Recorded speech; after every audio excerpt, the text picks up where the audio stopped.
Bom dia a todos. Estamos começando nossa palestra do dia, que faz parte desse ciclo de debates que nós estamos tendo há algumas semanas. Bom, esse evento ele faz parte do projeto de extensão intitulado Direitos Humanos, Desigualdade Racial e Indígena em Tempos de Pandemia Covid-19. É um projeto de extensão da UFBA.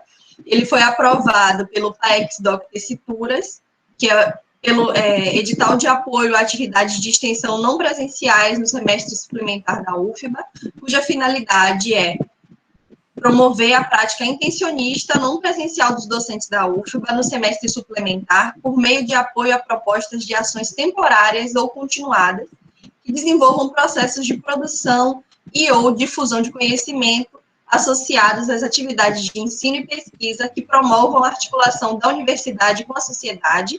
Esse projeto ele é coordenado pela professora Ângela Ernestina Cardoso de Brito, do curso de Serviço Social da UFBA, e também pelo professor Bruno Sena Martins, do Centro de Estudos Sociais da Universidade de Coimbra, e também compõe a disciplina de mestrado do Programa de Pós-Graduação em Serviço Social da UFBA, intitulada Epistemologia do Sul, Produção de Conhecimento e a Linha Abissal. Hoje nós temos a palestra intitulada Representação da Imagem, a Fêmea é um Instrumento Macho Criador, com a presença da professora Elisiane Menezes, que é doutoranda em Arte Contemporânea pelo Centro de Estudos Sociais da Universidade de Coimbra, mestre especialista em Estudos Feministas, também pela mesma instituição, e graduada em Letras pela Universidade Federal de Santa Maria. Seja bem-vinda, professora. Olá, todo mundo. Só corrigindo que eu não sou do Centro de Estudos Sociais, eu sou do Colégio das Artes, né? Mas eu frequento o Centro de Estudos Sociais há muito tempo, mas sou do Colégio das Artes. E o meu mestrado ainda é do tempo da Faculdade de Letras. É que eu tenho que falar porque senão alguém pode ficar meio brabinho. Olha, eu sou assim, eu vou falando, é meu jeito mesmo. Tudo bem, professora, fique à vontade. Tá bom. Eu acho que, dados os comunicados iniciais, nós podemos dar início à nossa palestra, lembrando aos alunos dessa disciplina que hoje a disciplina vai encerrar um pouco antes do horário, porque a professora tem um compromisso logo depois. Pode começar, professora. Olá. Então, eu vou começar dizendo da onde é que eu venho e em que lugar que eu estou. Como é percebido, eu sou brasileira, eu vim para Portugal para trabalhar, né? E a princípio nem era para estudar.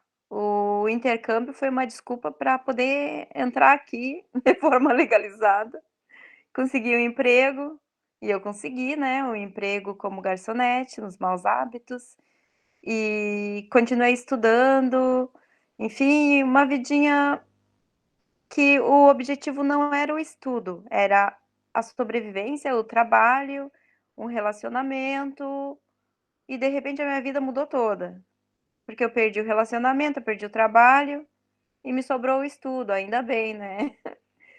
E eu sou de uma família que, como muitas outras no Brasil, tem as suas dificuldades, né? Não necessariamente poderia vir a ser uma família pobre, porque meu falecido pai era militar, mas devido ao alcoolismo dele e outras dependências químicas,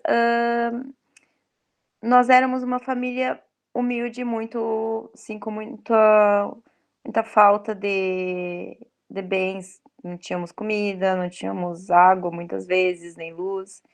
Então eu tenho essa experiência eu quero sempre carregar comigo. Outra coisa, eu sou uma mulher branca, filha de uma mãe branca, um pai negro e um irmão negro. Eu sou a única da família que consegui estudar. O meu irmão, ele não conseguiu seguir muito adiante, como muitos outros homens. Eu tomo cuidado muito cuidado com a questão da masculinidade exatamente por causa disso. Muitos outros homens no Brasil, e em vários outros lugares, a sociedade cobra deles que comece a trabalhar desde cedo e deixe o estudo de lado para poder, cuidar da família, da mulher e dos filhos, né. Foi o que aconteceu com o meu irmão, enquanto eu cuidava, porque a mulher é mais dirigida aos cuidados. Enquanto eu cuidava de velhinhas, senhoras, era tipo dama de companhia, na minha adolescência, o meu irmão entregava jornal na rua, na madrugada. Era um trabalho mais pesado dele do que o meu. A partir daí, eu sempre senti a diferença da questão dele ser negro e eu ser a branca. Quando nós éramos pequenininho, eu nunca vou esquecer. Eu acho que ele tinha, não sei, de repente 8 anos, devia ter 7.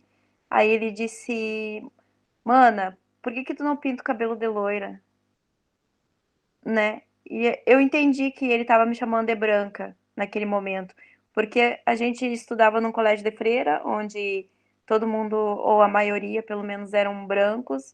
Eu sou do Rio Grande do Sul, né? E ele era o negro da sala de aula. Então, essa questão do preconceito racial sempre atravessou a minha vida. Mas eu nunca tinha levado a sério, não a sério, eu nunca tinha levado em conta o quanto isso, o quanto isso era uma guerra, era uma briga que eu, com o tempo, acabei tomando, mas para isso com responsabilidade, né? E para ter responsabilidade com o que eu falo, e eu me permito o direito de errar para aprender, porque eu não estou falando de um lugar onde eu tenho conhecimento, eu estou falando do lugar de observadora, né?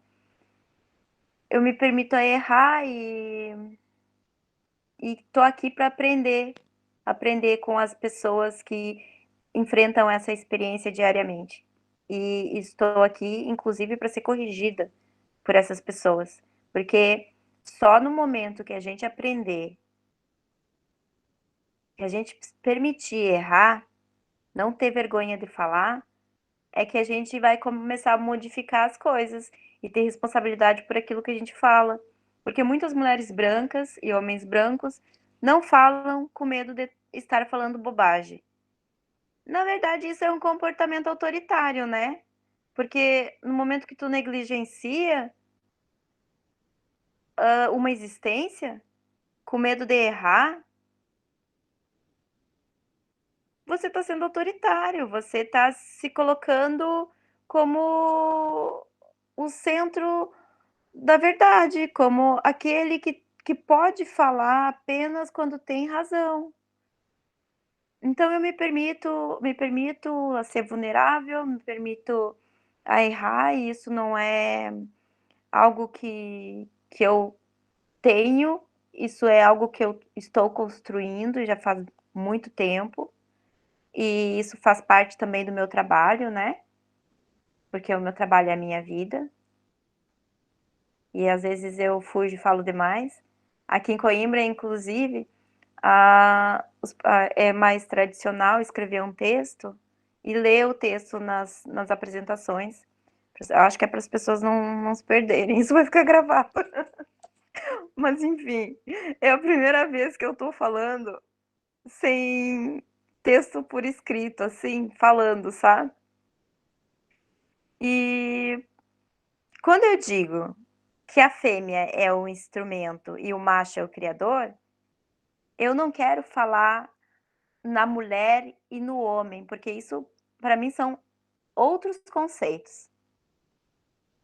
Mas baseado na biologia do corpo, a fêmea é o instrumento onde o macho cria, né, reproduz baseado na localização onde ele coloca ela, seja como musa numa obra de arte, ou seja como a mãe que vai, nem a mãe, o corpo que vai reproduzir um bebê ou que vai dar à luz, ou então a mãe que vai ter os cuidados, ou então a mulher das cavernas que fica escondida nas cavernas enquanto na casa, na toca, enfim, enquanto o homem vai caçar, porque a mulher até então não caça, né? Isso é o que a história tradicional nos conta. Então, por isso que por isso que normalmente eu coloco macho e fêmea. Porque a partir daí também vem muitas obrigações, né, essas obrigações são instrumentalizadas pela cultura hegemônica. E quem é essa cultura hegemônica? Essa cultura hegemônica é patriarcal, ocidental, eurocêntrica, branca, com normas de classe alta, que não serve para todos os corpos, para todas as existências.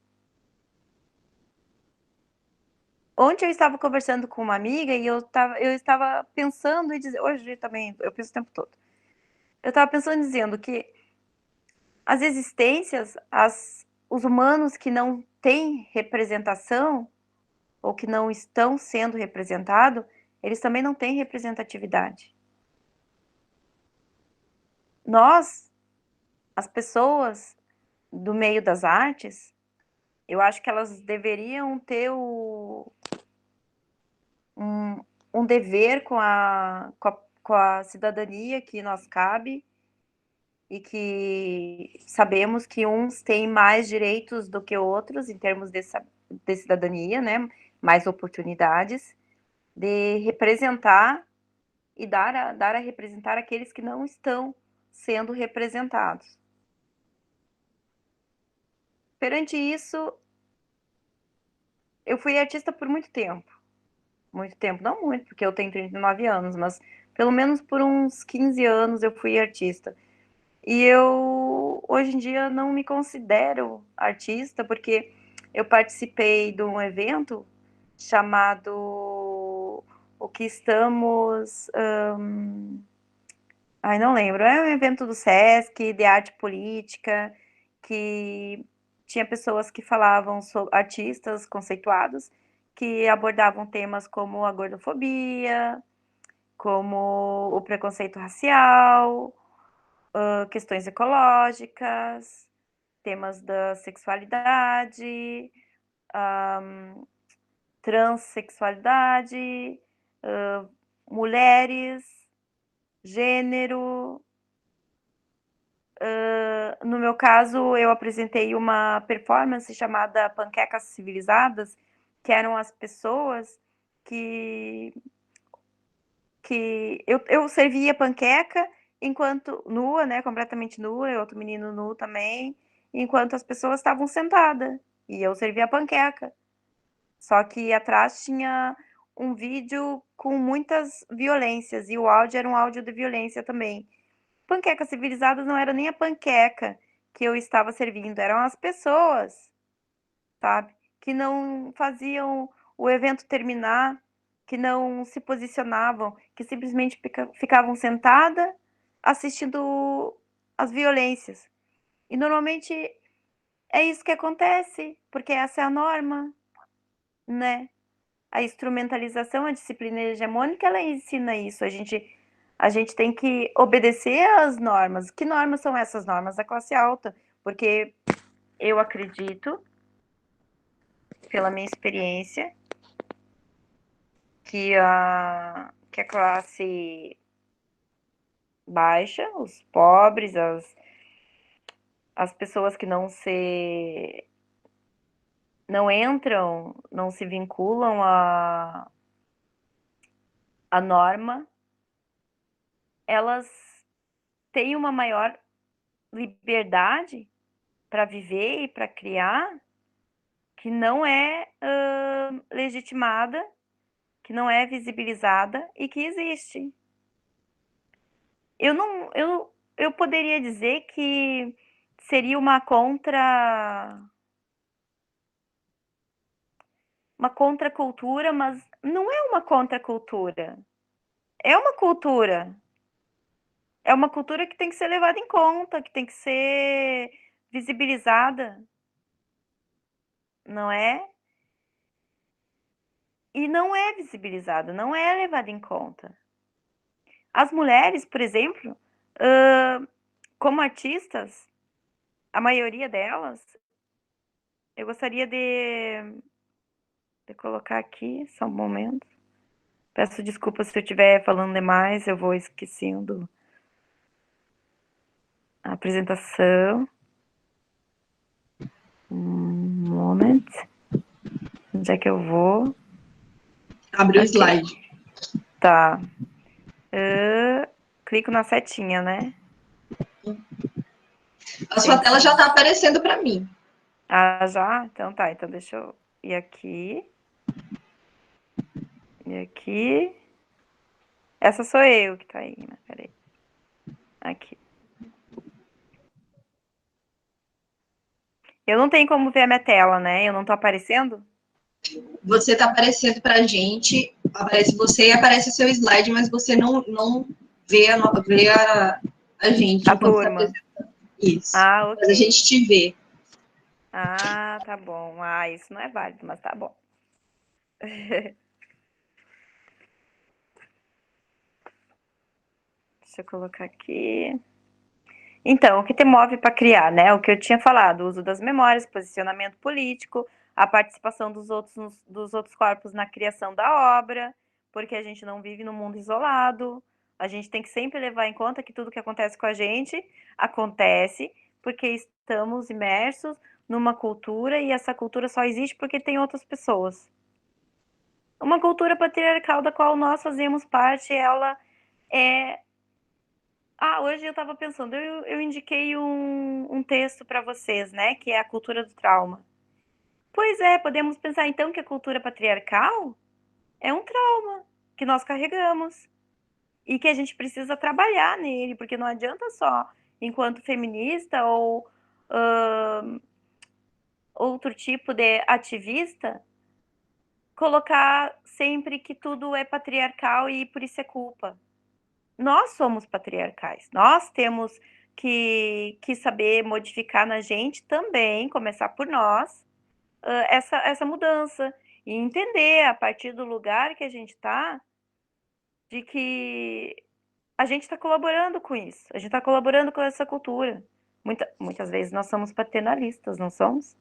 A gente acaba tendo cuidado em excesso com outro indivíduo, sendo que a gente acaba por podar a liberdade dele de escolha, de ir e vir,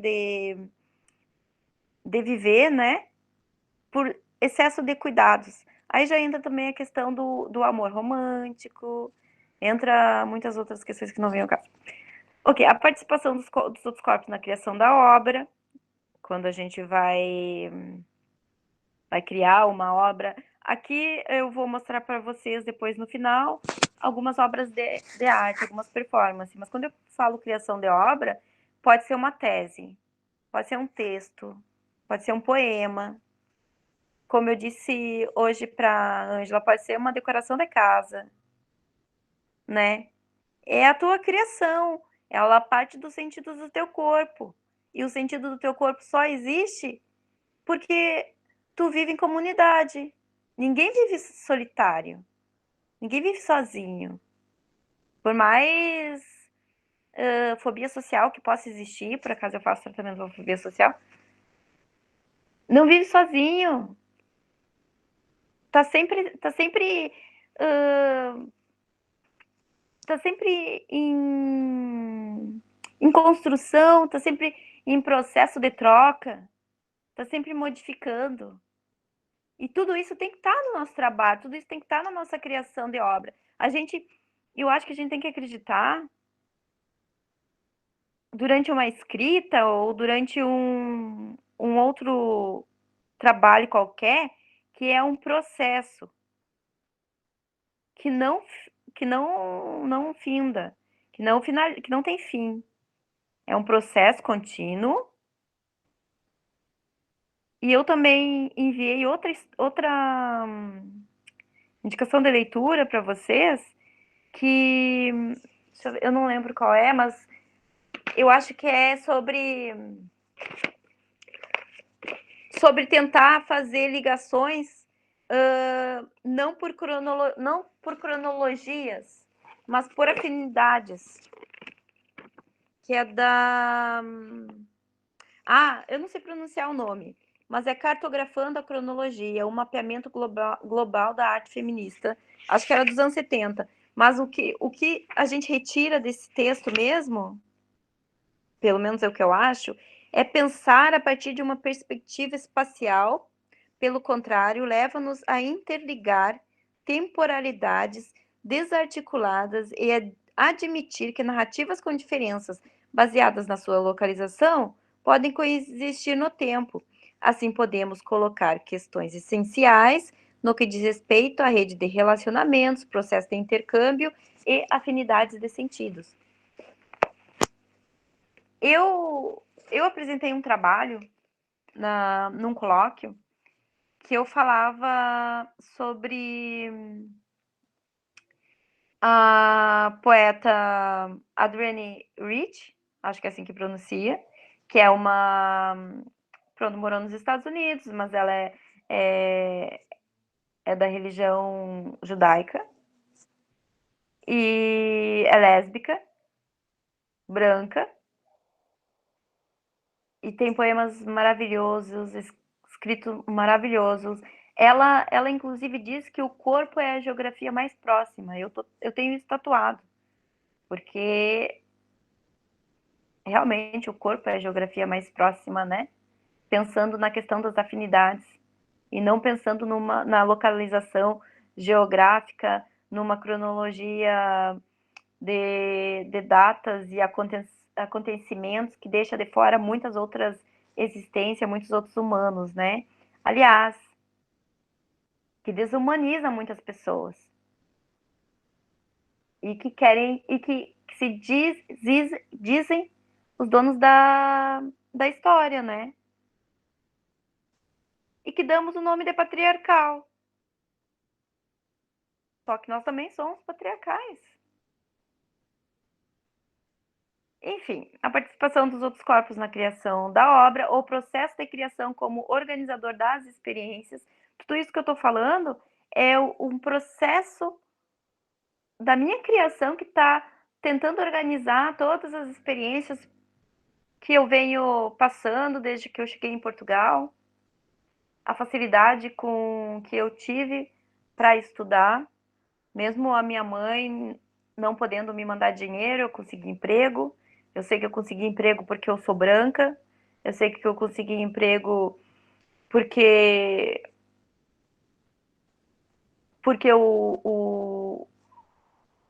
a minha aparência era interessante para casa, aonde me deram o emprego. Por acaso, eu sabia que eu precisava utilizar da minha... A gente faz coisas para sobreviver, né? Utilizar da minha mulheridade e usar uma saia curtinha, isso quando eu era mais nova, né? Uma saia curtinha, um top, uma blusinha justinha para ir pedir emprego. Olha, consegui, né? Porque eu precisava de dinheiro para sobreviver. Até que com o passar do tempo, a gente conseguiu interditar o meu pai, conseguimos ter alguma fonte de renda maior, a minha mãe conseguiu me enviar algum dinheiro para viver aqui. Eu não vivia sozinha nesse tempo, eu vivia em casa partilhada, e aí então eu pude me dedicar apenas aos estudos. Aí sim, aí eu foi tentar correr atrás do tempo perdido. Foi tipo ler todas as áreas do conhecimento, quase todas as áreas do conhecimento que eu podia, né? Porque é impossível, são muitas coisas. Então eu pesquisei sobre medicina, a saúde da mulher, né? O que diz respeito aos fluidos corporais, a menstruação, porque essa era a minha área, né? Era o corpo, sempre foi o corpo. Eu procurei estudar filosofia, ciências sociais. Eu acabei, inclusive, me tornando uma investigadora interdisciplinar, que pensa um pouquinho demais e que é meio atrapalhado. Por isso, a necessidade de ter um texto por escrito. Ok, corpo, memória, arquivo, existência, resistência. Eu participei muito de movimentos feministas. Eu viajei para Espanha para fazer tipo trabalho de campo em casas de coletivos, aonde não era muito fácil para mim, porque eram coletivos muitas vezes que não entrava a carne em casa. Hoje em dia eu não como carne, antes eu comia. Não entrava carne, não entrava bebida, o que era muito difícil, porque eu adoro beber, adoro vinho. Não podia ter nenhum produto de marca. Eles mesmos que produziam o sabonete, o creme, a alimentação. Então, para mim era muito difícil. Eu ia tomar banho com o meu shampoozinho e o meu creminho escondido, assim, enrolado na toalha, né? Porque era proibido. Só que eles moravam numa mansão, o que para mim também era algo contraditório, né? Então, todas as experiências eram maravilhosas. Vou contar aqui, inclusive, nessa casa que eu fui, nesse coletivo, eu encontrei lá uma espanhola que era filha de uma deputada do PT, mas só mas foi no durante a presidência da Dilma, quando o PT fez acordo com o PMDB, se eu não me engano. Então a mãe dela era do PMDB e passou a ser PT devido ao acordo. E aí então tinha horrores, séries de corrupção há muito tempo. E essa menina estava lá, nessa casa, tinha um carrão, tinha a vida dela à vontade, não necessitava estudar, não necessitava trabalhar e vivia nessa casa, nesse coletivo. O que para mim também era algo uh, contraditório. Mas ok, né? Vamos embora. São pessoas, cada um tem a sua vida, são as diversidades, as diferenças. Ela, por acaso, falava muito bem e tinha uma consciência feminista, tinha uma consciência de classe, de raça, talvez não.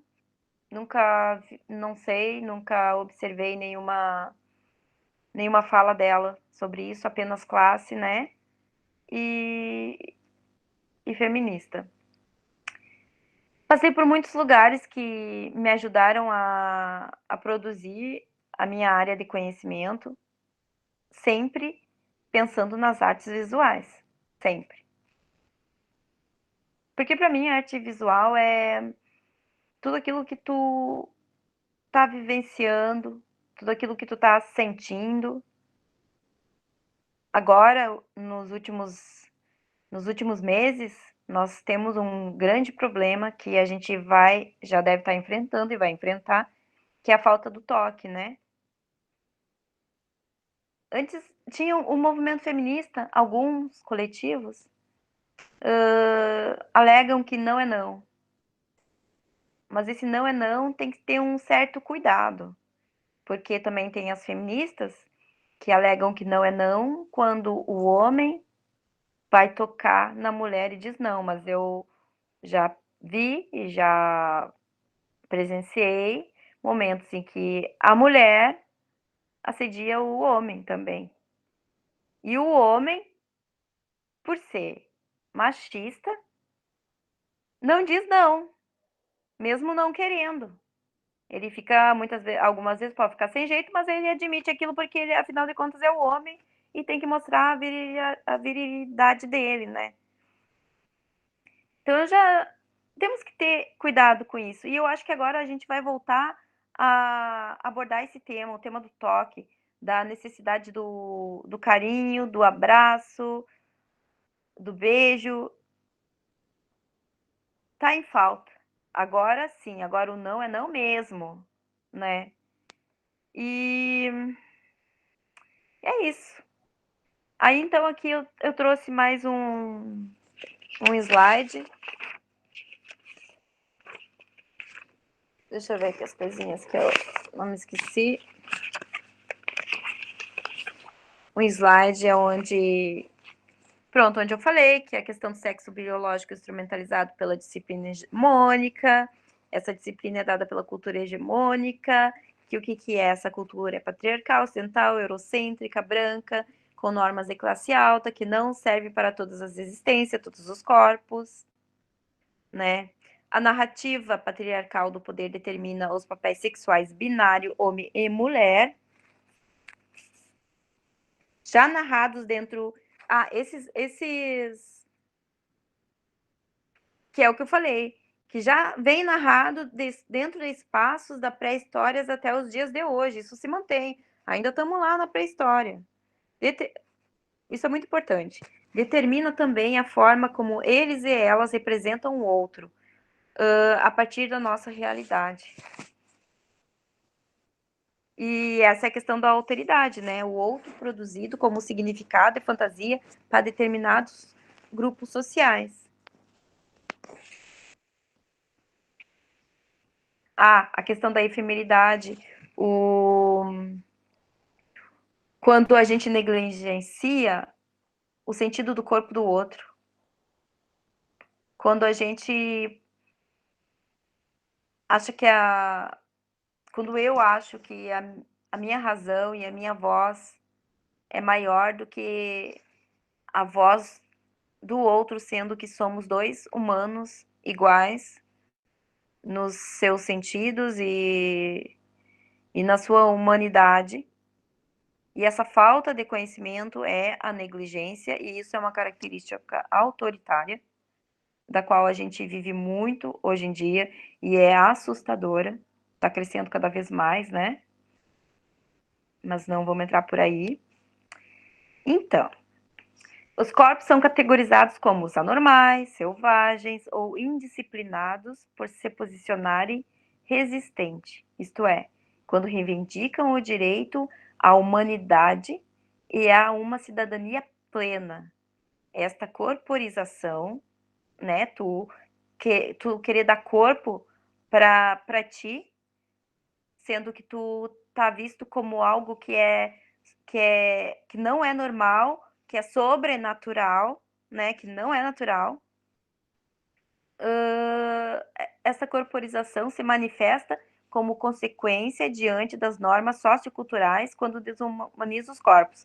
Eu coloco normas socioculturais porque essas normas socioculturais não necessariamente são normas hegemônicas. Muitas vezes elas estão em pequenos coletivos, muitas vezes elas estão dentro de uma família, dentro de grupo de amigos.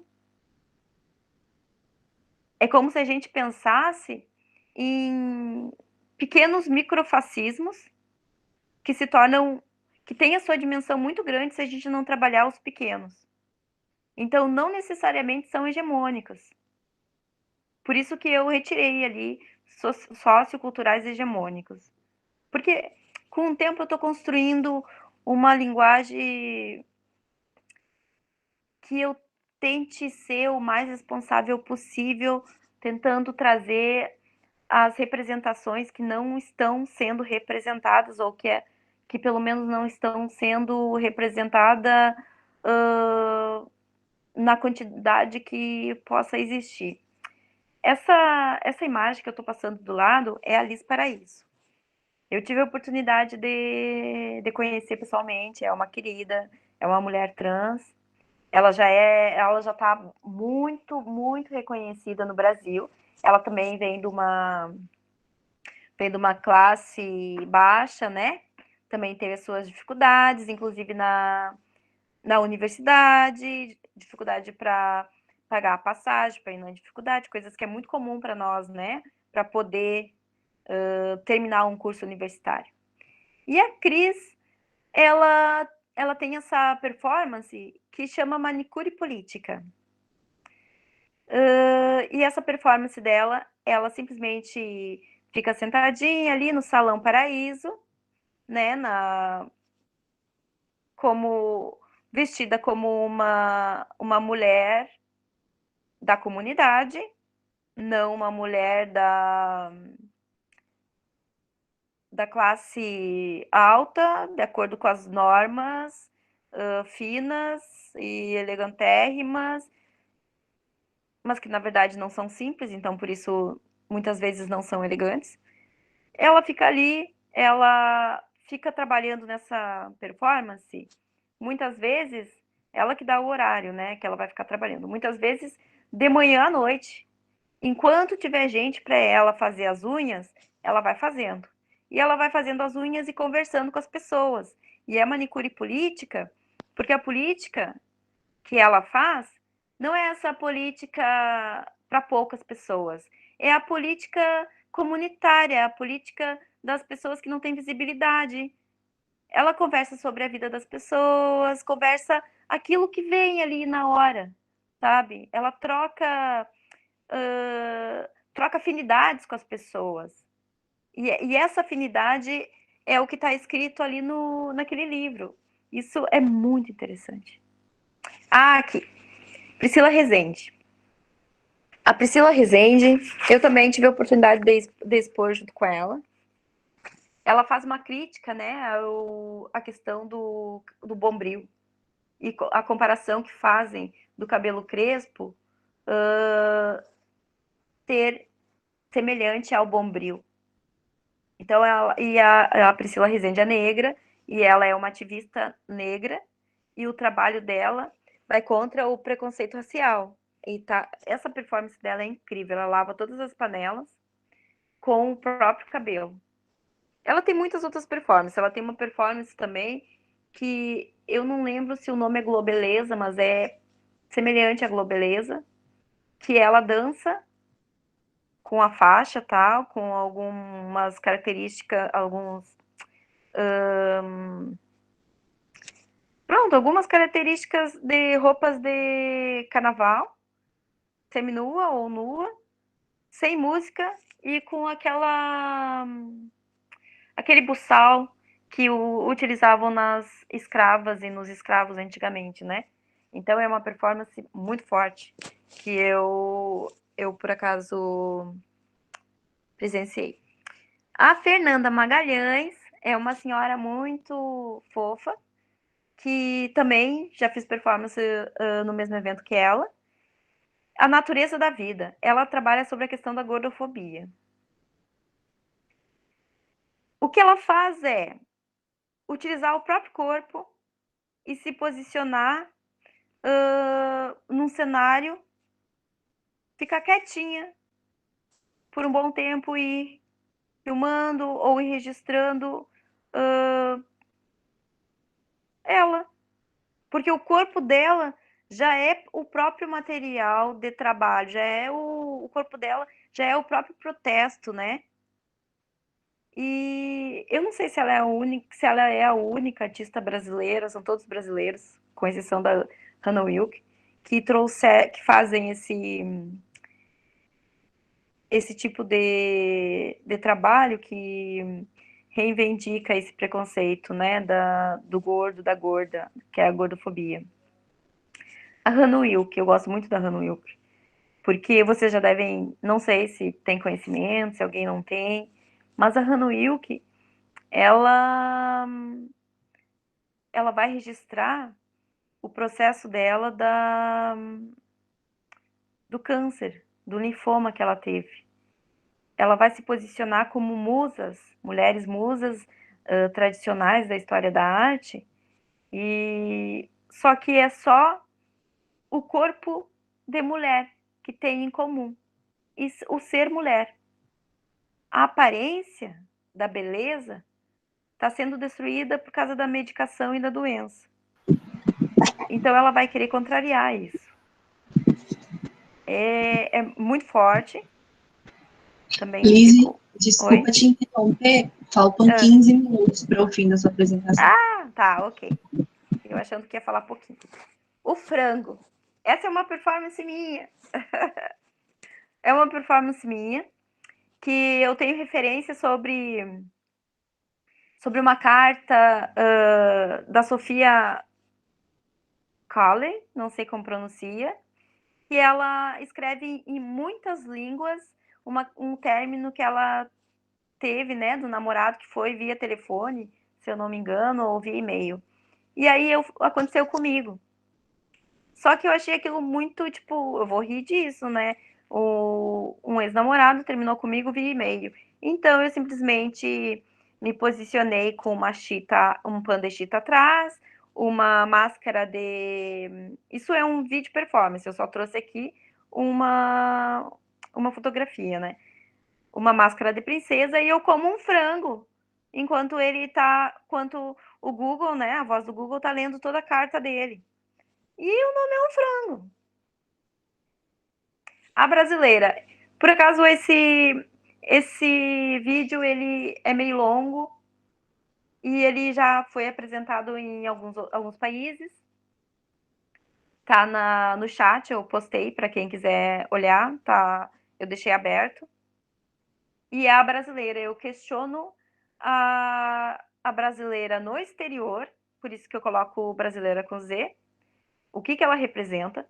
Eu questiono, ao mesmo tempo, a depilação à brasileira, ao mesmo tempo eu questiono a brasileira que está depilando, que é uma nordestina. Eu questiono eu enquanto artista, né? Com alguma. Ela é mesmo uma senhora que faz depilação, uma esteticista. Mas eu, em comparação ao status, no momento que eu estou enquanto artista, com uma visibilidade ali, um cenário, eu tenho um reconhecimento maior do que o reconhecimento do trabalho dela em termos de status.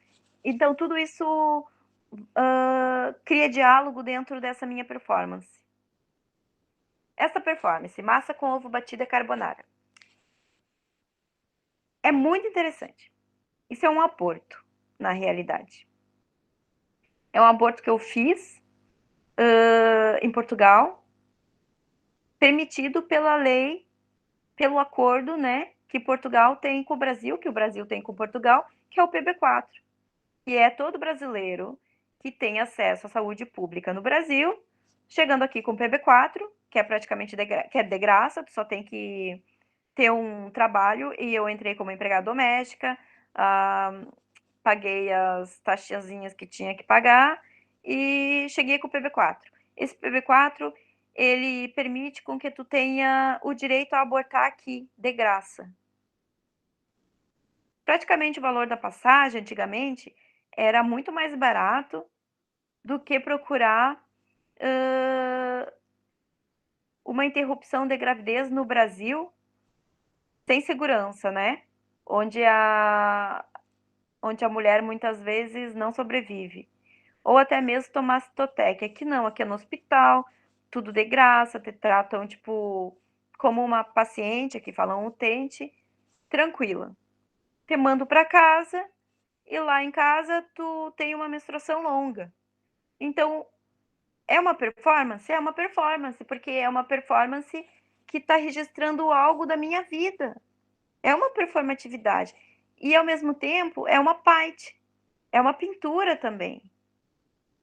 Ao mesmo tempo, eu também trabalho nela como uma série de fotografias, porque fui eu mesmo que corri para pegar a câmera, né? Quando eu vi que estava descendo lá o trocinho, e aí eu fotografei. E massa com ovo batido carbonara é porque nesse tempo o meu namorado era um outro namorado, estava me traindo com uma italiana. E essa italiana, e eu descobri num dia que ela estava cozinhando massa com ovo batida carbonara. Então, como foi tudo no mesmo tempo, na mesma época, eu também trouxe mais essa memória, mais essa questão para o meu trabalho. Acabou? Aí o que eu faço aqui para voltar? Quanto tempo eu tenho? Quanto Você tempo ainda eu tem tenho? 10 minutos. Quanto? 10 minutos. Pronto, eu posso deixar esses 10 minutos para acrescentar nas perguntas, ou quem quiser também me dar contribuições, né? Tipo, eu vou adorar. Para mim vai ser muito, muito gratificante. É a primeira vez que eu estou apresentando um trabalho assim, falando, sem estar por escrito, dentro dos padrões tradicionais aqui da universidade, porque eu fiz a Universidade Federal em Santa Maria, mas o meu estudo mesmo focado para conseguir atingir o nível dos meus colegas aqui é um estudo europeu, português europeu. Eu dou graças às deusas e aos deuses por me permitirem terem conhecido pessoas do Brasil que trabalham com a questão da raça. Porque, e não só, mas principalmente, porque isso vem acrescentar muita coisa no meu trabalho, na minha fala e na maneira como eu me comporto com as pessoas. Eu vivo o meu trabalho. É isso. Obrigada. Obrigada, professora. Só um pouquinho, Ju. Queria só agradecer aqui a participação da Luana, do Robert, da Cris, né? De todas as pessoas que estão participando aqui, colaborando, tá bom? Pode continuar, Juliana. Obrigada. Eu vou passar os informes que eu sempre passo nesse momento, né? Agradecer principalmente a professora pela contribuição, pelos slides, pelo depoimento, né? A gente percebe que tem muito de você no que você traz. Avisar a turma que a lista de presença está no chat, Jamile passou o link da lista de presença, e que registrar a presença é indispensável para o recebimento do certificado, certo? Então, registrem a presença, porque a lista ela só fica aberta durante a realização dessa palestra. A gente recebeu algumas perguntas com antecedência, e por conta da condição em relação ao tempo de hoje, que é um pouco mais restrito, eu vou ler as perguntas. A gente tem uma primeira pergunta, na verdade, um comentário do Rodrigo Queiroz, que diz: olá, Elisiane, bom dia.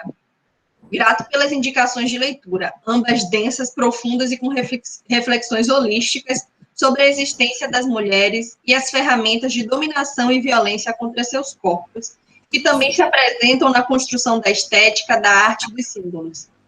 Referente à discussão do trauma e de como ele constrói memória nas sujeitas, refleti junto à leitura de Stiles que habitamos uma sociedade traumatizada e adoecida pela violência, sobretudo as mulheres, e especialmente as não brancas, que são existências dominadas, até porque ocupam o lugar de vítima em algum aspecto na engrenagem social. Segundo a autora, como os homens advindos da classe trabalhadora. Penso, portanto, que a estrutura dessa sociedade se organiza objetivando a dominação das mulheres por homens. E são variadas as formas de institucionalização de uma doutrina que conduz os homens à perpetuação da lógica de submissão feminina. A família, a Bíblia, a heterossexualidade compulsória, o padrão de beleza. Sim. Todas elas dialogam para que a mulher se faça um ser que só existe porque um ser superior existe. O homem mantenedor do lar. O homem que é a própria matéria-prima da criação da mulher pelo Deus judaico-cristão. O homem como única referência de amor para a mulher, que não pode amar outras mulheres, nem a si mesma. O homem que seleciona as mulheres mais bonitas como quem escolhe um adorno, acessório, objeto. E se a mulher transgride de alguma forma a linha delineada por esse ser superior, ela perde o direito do acesso a esses instrumentos de dominação, os quais acredita serem necessários para a sua existência. Lhe retiram a ética e a estética, a dignidade e o cabelo. Terá, portanto, sua cabeça raspada e será marcada para que se inferiorize frente ao homem. Traumas que se somam ao decorrer da história, de marcas visíveis deixadas pelos homens nos corpos e subjetividades das mulheres. E as reflexões se seguem, mas as possibilidades de reversão dos traumas parecem-me ainda limitadas. Incrível, muito obrigada. Nossa, muito bom mesmo. Tem a segunda colocação da Alana, que diz: os dois textos, cartografando a cronologia e cabeças raspadas e corpos marcados, sugeridos para a leitura, apresentaram semelhanças no que se refere à corporificação da mulher, de como ela é vista pela hegemonia eurocêntrica e patriarcalista. Essa visão se perpetuou há décadas, desde os escritos da Bíblia. Algo interessante que a autora Christine Stiles apresentou foi sobre o significado de cabeças raspadas, que significam humilhação, manifestação visual de uma condição supralinear de dominação e poder que une guerra e violência, abusos da ordem falocrática. E traz eventos passados de mulheres que foram submetidas a essa exposição em um período que envolvia política, poder e religião. Em relação às religiões judaico-cristãs, algumas religiões reforçam a subordinação da mulher ao homem, baseado nas escrituras bíblicas para justificar, inclusive, a permanência da mulher vítima de violência no casamento. Sim. Como abordar essa relação na perspectiva da sociologia das ausências? É a pergunta dela. Repetindo a pergunta. Como abordar essa relação na perspectiva da sociologia das ausências? A terceira e última pergunta do bloco veio da Jamile, que colocou aqui. Como a cultura do trauma se representa nos corpos das mulheres negras, tidas como corpos marcados pelo racismo, colonialismo e sexismo? Esse é o primeiro bloco. Se der tempo, a gente faz mais uma. Por favor, pode ler a última? A última? É uma pergunta? Isso. Como a cultura do trauma se representa nos corpos das mulheres negras, Sim. tidas como corpos marcados pelo racismo, colonialismo e sexismo? Sim. Essa é a pergunta. Pode responder, você tem 15 minutos para responder as 3. Ok. Então, eu acho que essas marcas se dão da maneira mais violenta possível das mulheres negras, né?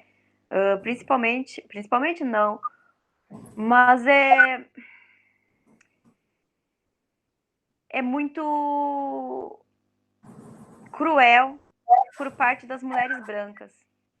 E é mais ou menos aquilo que eu falei no início, sobre as mulheres brancas terem medo de falar sobre as mulheres negras ou sobre assuntos onde tem a ver com a realidade das mulheres negras, por elas poderem estar sendo vista como racista.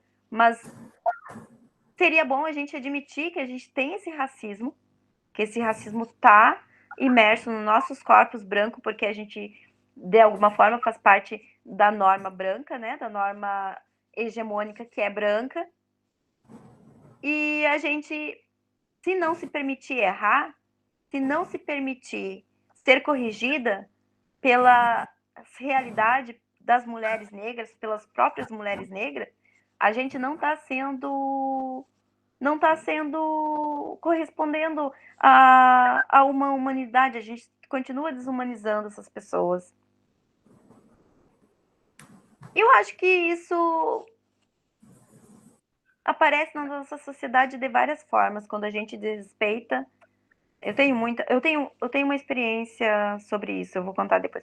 A gente desrespeita as pessoas, a gente vê esse desrespeito através dos trabalhos, os trabalhos terceirizados, muitas vezes as garçonetes de mesa, as empregadas domésticas, principalmente aqui em Portugal, mas no Brasil também, são negras. Quando eu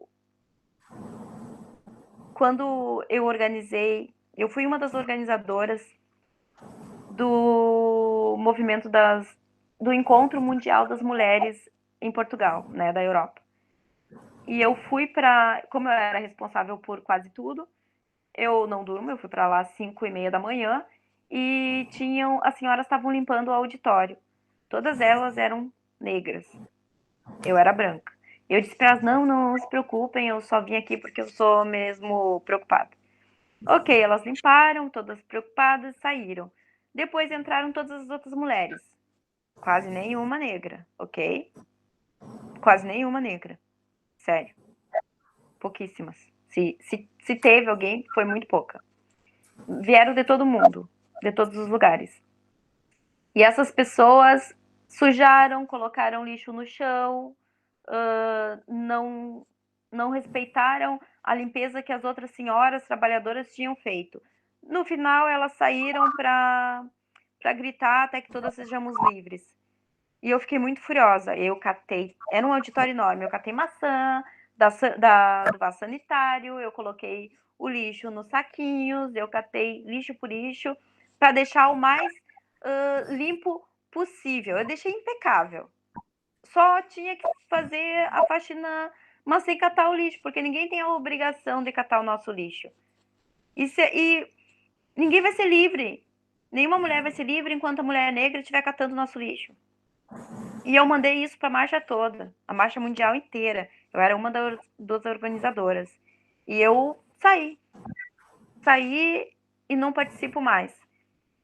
Porque falta isso, assim como também tem uma resistência com as mulheres prostitutas. Na marcha também tem, né, as trabalhadoras do sexo. Temos muitas falhas e subalternizamos imensamente e precisamos trazer para... Quando a gente aborda os feminismos, a gente precisa trazer aquelas que não estão representadas no nosso feminismo. Qual é o nosso feminismo? A partir de que feminismo eu estou falando? Né? Por isso que eu procuro falar de forma a não me preocupar tanto em errar, exatamente para poder aprender. Eu não sei se eu consegui responder, talvez não sei. É uma pergunta bem difícil para mim. Conseguiu sim, assim. É? Uhum. Muito Pronto, eu vou fazer, então, só a última pergunta do dia, tá bom? Tá. Que é a pergunta que veio da Caroline Ramos, e que ela diz: quero inicialmente agradecer pela troca, e a minha pergunta aqui está relacionada aos textos, então perdoe-me se durante a apresentação você acabou respondendo. Precisa dizer que a sua conversa conosco, a sua fala, me trouxe mais ânimo e compreensão sobre a fêmea como instrumento e o macho como criador, que a leitura dos textos sobre a cultura do trauma. A sua fala tranquila e devidamente situada evidenciou, pelo menos para mim, essa cultura do trauma que é patriarcal, como você já disse. Refiro-me especificamente ao texto Cabeças Raspadas e Corpos Marcados, para pensar que a imagem e representação feminina, em parte da cultura europeia, sobretudo durante a guerra. Na verdade, a pergunta ou reflexão caminha muito próximo a outras reflexões que a autora refere sempre, ao final, sempre responder nas suas palestras. Eu entendo que a intenção dela não é generalizar ou referir que toda mulher que tem a cabeça raspada ou possui em seus corpos tatuagens, por exemplo, resultam em expressão de submissão. Até porque, lá no pós-fácil, há uma afirmação de que tal decisão pode ser também resultado de uma escolha, a revelia de traços culturais de opressão que cercam essa realidade. Mas o que fiquei pensando é que a autora poderia ter registrado que o dissidente existe, pois além de decisões individuais, a cabeça raspada e as marcas nos corpos podem não ser apenas sinônimos de humilhação e manifestação visual, ou manifestação visual de uma cultura de dominação e poder sobre os corpos de mulheres, colocando-as em situação de violência e abusos físicos e sexuais por soldados inimigos na guerra. Mas as cabeças raspadas e marcas no corpo podem ser algo sagrado para outras mulheres, adeptas de uma cultura voltada para religiões de matriz africana, onde os processos iniciáticos incluem a raspagem da cabeça e algumas marcas no corpo. Senti falta dessa menção, pois ainda que não seja objeto de análise das análises da autora, a menção apenas ao sofrimento e à opressão das mulheres que foram violentadas na guerra, ou as informações bíblicas que, para reforçar a submissão feminina, sugerem no Antigo e no Novo Testamento cobrir as cabeças com véu ou raspá-las, para mim, acaba sendo um reforço de que a cultura africana é submissa.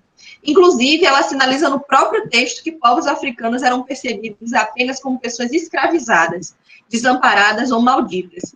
Entendível, considerando o lugar de fala da autora, que durante o texto afirma, por exemplo, que mulheres tinham suas cabeças raspadas para que fossem denegridas e denunciadas como prostitutas. Considerando o equívoco semântico e longe de querer vê-la sendo baleada, como ela refere, julgo importante refletir como estudos tão importantes como esse, e que denunciam atrocidades sofridas por mulheres, cujas dores, sim, são coletivizadas e devem ser discutidas e rediscutidas, pode acabar no século XXI, reforçando o que a Sojourner Truth denunciou no século XVII, quando questionou: e eu não sou uma mulher? Nesse caso aqui, ao sinalizar que em outras culturas a história comprova que raspar a cabeça e marcar o corpo é sinal de resistência e enfrentamento. Contudo, a apropriação ocidental eurocêntrica se apropria dessa cultura para a humilhação, reforço ao domínio patriarcal e exercício do poder sobre os corpos femininos. Gente, que intervenção, desculpa, eu tô toda arrepiada. Não, é interessante. Por acaso, eu também raspei a cabeça. Mas eu nunca consegui deixar o cabelo ficar comprido. Então, eu uso ele sempre curtinho. Eu acho que já vai fazer 5 anos, talvez. E aí, eu tirei o pelo do corpo todo. Foi a segunda versão da brasileira. Mas essa eu não deixo online porque é bastante forte. Tipo, eu não consigo me ver. Queria fazer uma colocação nesse com outra bloco. pessoa raspando a minha cabeça. Hã? Queria fazer uma colocação nesse bloco, para fechar, porque você tem palestra. Eu queria primeiro pedir que, se você se sentisse confortável e que não tivesse muito frio aí onde você está, se você pudesse mostrar as suas tatuagens para nós, que eu participo das suas tatuagens. Gente, aqui diz corpo. Aqui, geografia, no sentido de que corpo é a geografia mais próxima. Depois diz não medir eu tenho um cartaz no braço. Um cartaz. Não medir a altura do sonho. Não medir a distância de um sorriso. Quando a espuma das ondas, a areia, chega à areia, qualquer coisa de irreversível acontece. Isso é uma frase é uma Tissana que fala, é um pequeno poema que fala que tudo é possível, porque qualquer coisa pode acontecer, sempre vai existir uma construção, uma reconstrução, uma mudança, e ao mesmo tempo sempre vai ficar algumas coisas de memória. Então, qualquer coisa de irreversível acontece, porém, tem um pouquinho de areia, sempre fica um pouquinho de areia, sempre fica alguma coisinha. Me dá força. Depois eu tenho essas daqui, que é no braço todo, não dá pra ver muito bem. Aí eu tenho nas costas, tenho um coraçãozinho. E eu ainda tenho que fazer mais, muito mais. Se eu botar meu também toquinho que agora gostaria tá que você frio. falasse, e que você Eu uso muito falando. toquinho que tá frio. É verdade. E também gostaria que você finalizasse falando, né, primeiro já de antemão, e que você falasse sobre essas performances suas que acabam impactando algumas pessoas, se você teve muitas críticas, né, e como que você teve, como que você lidou com elas. As minhas performances são poucas, mas elas têm duração de 1 hora no mínimo.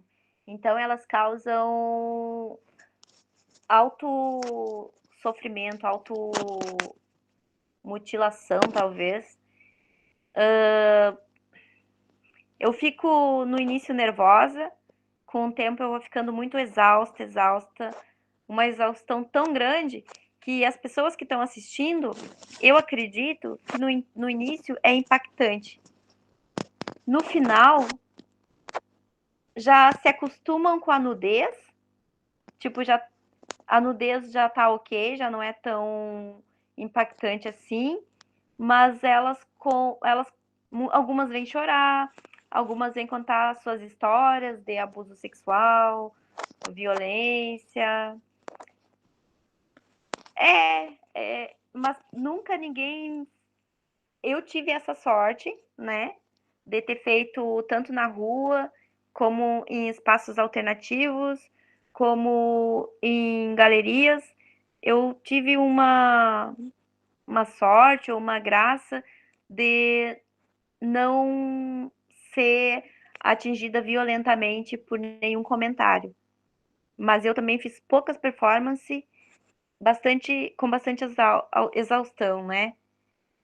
Porque depois que eu faço uma performance, eu fico meses sem fazer performance nenhuma para me curar. Porque as minhas performances são das minhas memórias, né? São mesmo entrega do meu corpo. Não sei se eu respondi. Sim, respondeu. Bom, gente, hoje nós vamos encerrar, né, agora, agradecer novamente a professora pelas respostas, né, as perguntas que foram feitas, as intervenções que os colegas fizeram. Os comentários foram, como sempre, né, muito ricos. Maravilhosos, nossa. Muito ricos, e como disse... incrível os comentários. Poderiam abrir as câmeras agora, que a Juliana vai... Esses comentários poderiam estar, inclusive, no livro, né? Como abertura também. Nossa, incrível, incrível, adorei. Muito chocante, maravilhoso. Como a Margarida trouxe na semana passada, a professora Margarida, ela disse que o Assis tinha comentado com ela de que os estudantes dessa turma, eles não trazem perguntas, eles trazem questões. É verdade. Então, eu acho que a turma está de parabéns, né? Esse é o nosso último encontro. Todo mundo está aparecendo hoje, abrindo a câmera. É isso aí, gente. Obrigada. Parabéns. Obrigada. Juliana, falando sobre a confraternização. Antes disso, muito obrigada, Lisiane, muito obrigada, Cris, aí de Portugal, né, que já está aqui no Brasil. Quem mais está? O Robert também é de Portugal, acabou entrando, mas teve que sair por conta do trabalho dele. E todas as participações das minhas alunas de mestrado, de doutorado, que eu vejo essa disciplina como uma provocação, que é o objetivo, um dos objetivos do professor é provocar o aluno, e a gente tem provocado vocês, não para trazer solução, mas para trazer outras questões, né, que nos impactam, as questões colocadas pelo Rodrigo, esse fofo, por todas vocês, os comentários sempre maravilhosos da Caroline, da Zildeni, né, das pessoas que se sentem envergonhadas, mas que fazem todo o esforço de participar. E obrigada, Lisiane, por você ter aceito esse convite, mesmo na reta final do seu doutorado. E a Cris também, obrigada por ter aceito. As alunas adoraram a metodologia do seu trabalho, Cris. Viu? Muito obrigada. Obrigada, Liz. Obrigada a vocês duas por serem essas amigas maravilhosas que eu pude conhecer aí em Portugal. Para vocês, estou com saudade. Ângela, eu vou encerrar a gravação, tá bom? Porque aí a gente, se quiser, os alunos quiserem